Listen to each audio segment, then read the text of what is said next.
properly. The Giants are a fascinating story. Grand final last year, 12 months later, they've missed the finals. And, Tom, they're going to lose some classy players as well.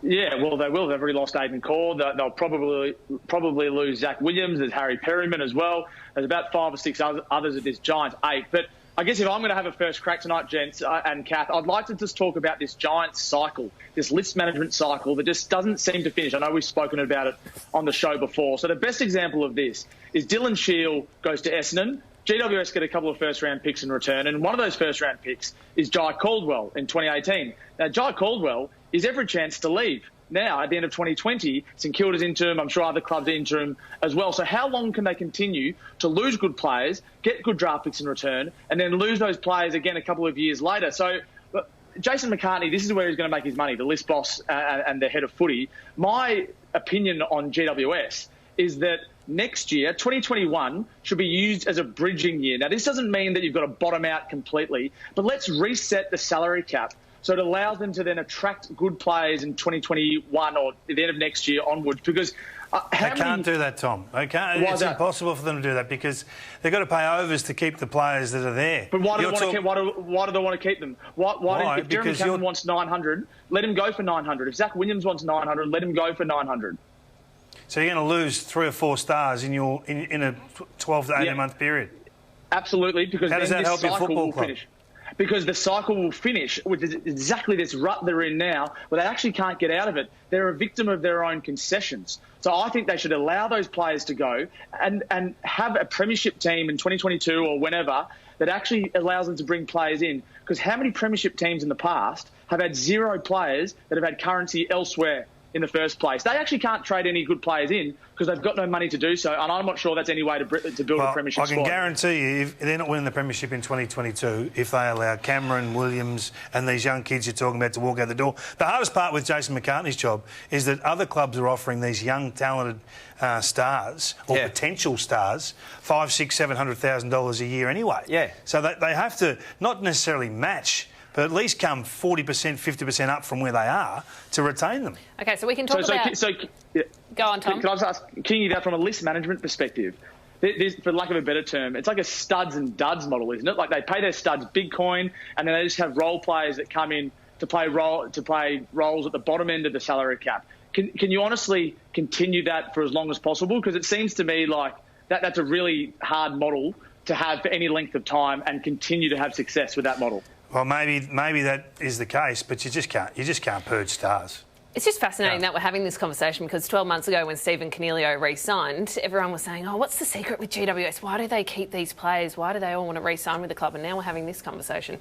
The other topic is you can have all the personnel, but what about the game style? And you said at the start of the year, Leon Cameron's got one more crack with this game style. Yeah, and it's run aground, so there's going to be change there. There's no doubt about that. They'll have to embrace the forward half game and what other teams have done, but unfortunately, they're getting onto a system that's already 2-3 years advanced elsewhere. So that'll take time as well to embed into this group, and then you'll have to work out who fits in that system and who doesn't.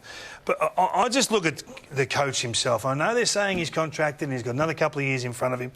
I just wonder with the timing of the AFL saying that there's a 6-month buyout clause in effect where terminated coaches get 6 months pay. I just wonder whether that was a coincidence or there was something more in that. Because if there is the ability to get someone in there that can correct this football club that by all reports have issues, there's players that want to leave, it's a very dangerous time for Leon Cameron. So you think even though he's just re-signed for 2 more years, he's not safe to get to coach next year? I'm concerned that there's just too many coincidences here for me. If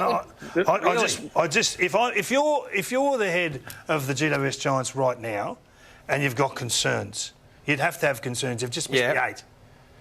Would $400,000 or $350,000 to reset and start again with a new coach be beyond the pale? No, I think now you've got to give him one more chance. You've got to give him another 12 months and see. And if that doesn't work, well, then you pay him out his last year and it might be a bit more. But I don't know if they can go back and do that. Tom, your thoughts?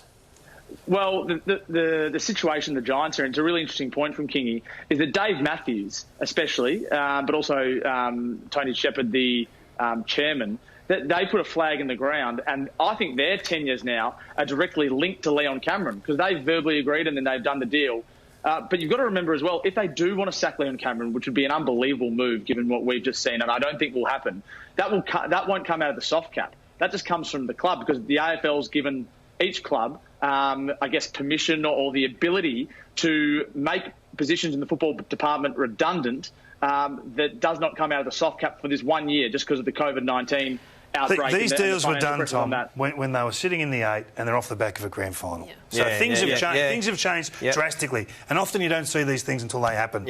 I'm just saying it's a dangerous time. Just quickly, what are you doing right now if you're in charge of the Giants? If I'm in charge of the Giants... Are you keeping Leon? Well, I'll tell you what, we're having a serious conversation, because this is a football club that has got one opportunity left, I reckon, to win a flag with this talent group.